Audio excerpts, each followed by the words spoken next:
Professor Blitzstein is a professor of the practice of statistics. He is known for teaching the popular class, Stat 110, Introduction to Probability, which holds over 300 students each fall. He also has over 200,000 subscribers to the class on iTunes U. His research interests focus on statistical inference for complex networks. Professor Blitzstein also enjoys chess and advises the Harvard Chess Club. Please join us in welcoming Professor Blitzstein. Thank you all for coming. Thanks for the introduction. Let's get started right away. The title of my talk is The Soul of Statistics. Let's start with a motivating example before I tell you what I think the soul of statistics is. So Abraham Wald was a famous statistician, and during World War II, too many British bombers were being shot down by the Nazis, so he was consulting with them about trying to figure out where to put more armor. You know, they want to put more armor, but the armor is heavy and expensive. They can't just put armor everywhere, so where do you put the armor? Okay, so I drew some airplanes here. These don't really look like the bombers, but that's okay. So here's some airplanes, and I just drew some bullet holes. There's one. Sorry, I didn't have a warning that there'd be graphic violence here, so hopefully no one is too squeamish. There's another one, another one, another one. Bam, bam, bam, bam. So these are I just made up some bullet holes on these planes, and these are the planes that they get to observe. Okay, just as an example. And so they brought in Wald to ask, you know, where should they be putting more armor? Well, the obvious thing to do is you know, look at where all the planes are sustaining heavy damage and armor those regions more. However, Wald said to do the exact opposite. Look for the parts of the planes where there's very little or no damage on the planes that came back. The reason is, so for this example, I protected the nose on all of these planes. And so what's really going on here? Well, what we're really interested in is the planes that we didn't see. Those are the planes that didn't come back. The ones that you actually get to see are the planes that actually survived well enough to return. So there's some statistical thinking in there. How do you learn about the planes you don't get to see? And you know, that requires some statistical assumptions and statistical thinking about what do you do about the missing data, right? So maybe what if it looks like this? This plane, we didn't get to see it because that's like the Achilles heel or the Achilles nose of the plane. And maybe there's like a whole army of these like Rudolph the red-nosed aircraft that we don't get to see any of them because they all died and we only saw the other ones. So that's where you put the armor. So that was the idea. It's a pretty simple idea in retrospect, but easy to miss if you're not thinking statistically. Okay, so that's an example of what's called selection bias in statistics. What we know about is what we get to see, which is where the bullet holes are distributed for the planes that actually return. But that's not what we're interested in. We want to know about the planes that didn't make it back. Okay, so how do we link those two things? That's a statistical problem.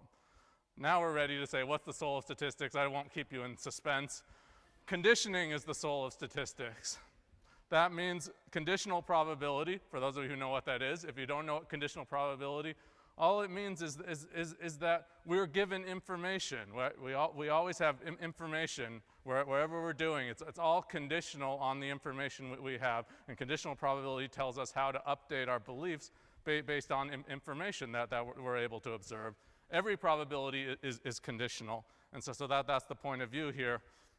Whenever you have a data set, you want to think about how it was sampled. So this is just a picture that I'm not really going to talk about of a network, which is something I work on, where there's a huge amount of interest in networks these days, but a lot of that work ignores where did the network come from, how is it sampled, and that can lead to very misleading answers if you ignore the sampling, if you're not careful about what you're conditioning on.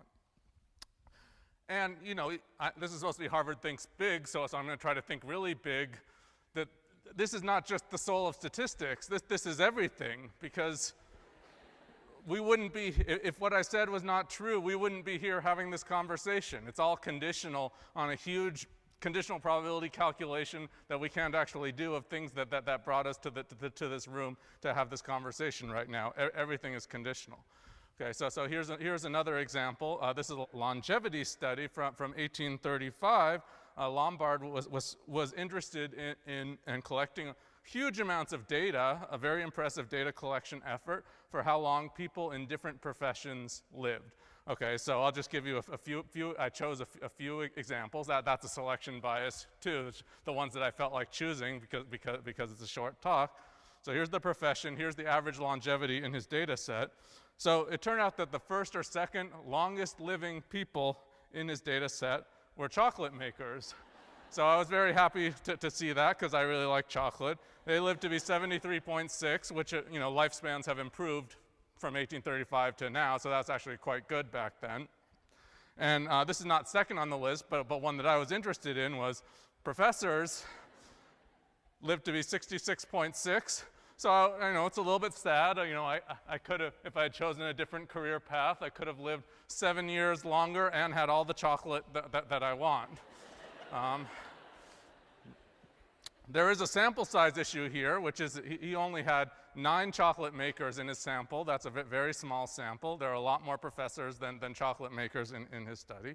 But anyway, let's go on. Clocksmiths lived to be 55.3, so that's less attractive. Locksmiths, 47.2. I was trying to figure out why is there this discrepancy between clocksmiths and locksmiths? What could explain this? I don't have an answer yet. One more that is of interest to all of us is students. Unfortunately, I have some bad news for all the students here. In his study, he found the average longevity of students was 20.2 years. So I didn't want to be like, get this event off to a depressing start. I'm the first speaker, and I don't want everyone to be too depressed to pay attention to the other talks that are coming up. But 20.2 years, it's worrisome. I recommend that if you haven't seen Steve Jobs' commencement address from Stanford, 2005, I was there because I was at Stanford. It's a great talk. Thanks. About living each day to the max and all that. Okay, but there's an obvious problem with that logic, right? Which is, what are you conditioning on? A student, 20 years old is a normal age for a student. Okay, so it's kind of obvious to see what goes wrong. It's a good example of looking at an extreme case, because in the earlier professions, it's not obvious that there are all kinds of biases going on. But when you see the simple and extreme case of a student, you can see that the whole thing is very suspicious. There's another issue. I want to mention one more thing about that. About censoring, which is that we only know how long people lived after they died, okay? So usually it's a lot harder to talk to dead people than to talk to live people, and Professor Dench will be telling us about talking to dead people in detail. But this is one case where it's much easier to deal with the dead people because we know how long they lived, okay? So there's a large amount of statistical survival analysis is a field to try to deal with the fact that we don't know how long the living people are going to continue to live, and if we're not careful about that, we're going to get some bad bias. All right, one more example, which is a very famous one in statistics, is regression towards the mean, and it's everywhere. So just to take an example, if you're not familiar with this, take test scores. So you have a group of students who take the SAT. And then suppose that the ones who did really well take it again, and the ones who did really poorly take it again. So we're doing a selection, okay? Well, regression towards the mean says that we expect that the students who did really well on the SAT, when they retake it, their scores are going to tend to go down towards the mean. The ones who did really poorly are going to go up. There's examples everywhere. One of the first examples, I'm not going to go through this data table here, but that's just for historical curiosity. Sir Francis Galton, who was a cousin of Darwin, was one of the first, or possibly the first person to clearly explain regression towards the mean. And he discovered it by studying heights, parents' and children's heights. And he found that, for example, if you look at fathers and sons, so we don't have to worry about differences gender differences in heights. Let's just take fathers and sons. Okay, so he looked at very tall fathers. How tall are their sons? Well, the sons are still pretty tall, but they were regressing towards the mean. Okay, and very short fathers, their sons tend to be taller, not all the way to the mean. This is regression toward the mean, not to the mean, but it's moving in that direction. That phenomenon is everywhere in statistics and in life, so if you have your eyes open to look for it, that's a good thing. And so I just want to quickly quote Daniel Kahneman, because it's a beautiful quote about regression towards the mean. He said, "I had the most satisfying eureka experience of my career while attempting to teach flight instructors that praise is more effective than punishment for promoting skill learning."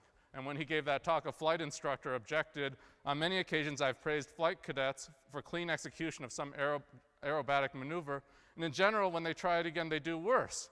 On the other hand, I've often screamed at cadets for bad execution, and then they do better the next time. So don't tell me that reinforcement works and punishment does not."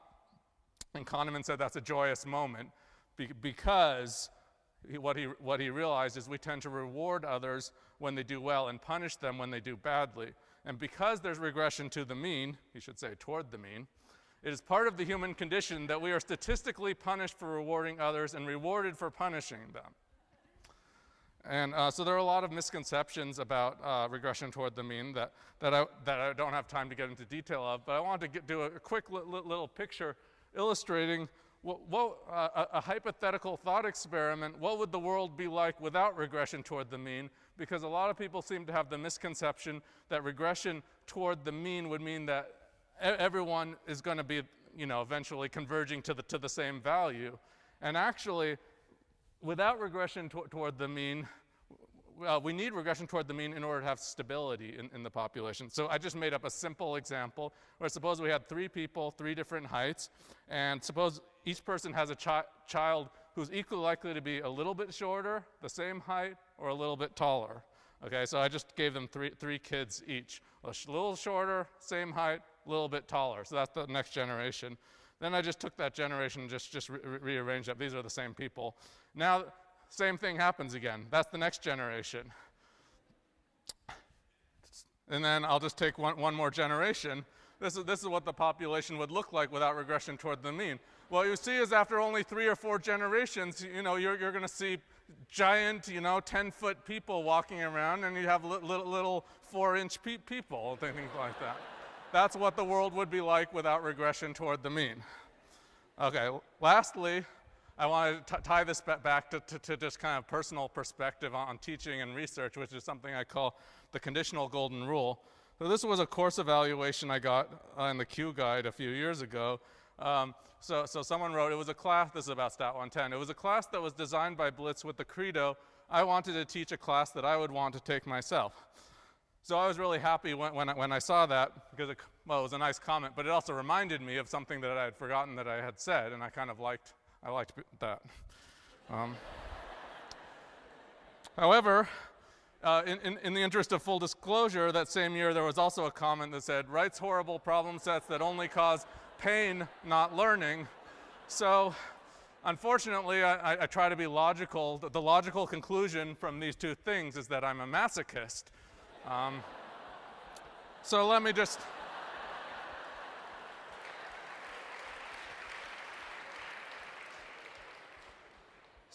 tell you what the conditional golden rule is, and then I'll stop. This is my philosophy of teaching in a nutshell. Do unto others as you would have do unto you, except it's conditional, right? Everything is conditional. It's the class that I would take conditionally on having the same interests and background and knowledge. So I just try to do the conditional golden rule. I'm trying to follow it right now and giving this talk. And if I failed, blame the conditional golden rule, or blame the fact that conditional probability is hard, as we see in Stat 110. It's hard, but it's worth thinking about. Okay, so I just want to thank the organizers and thank my colleagues, especially Carl Morris, Xiaoli Meng, and Dave Harrington, and all my Stat 110 students and TFs, and all of you for coming. Thank you.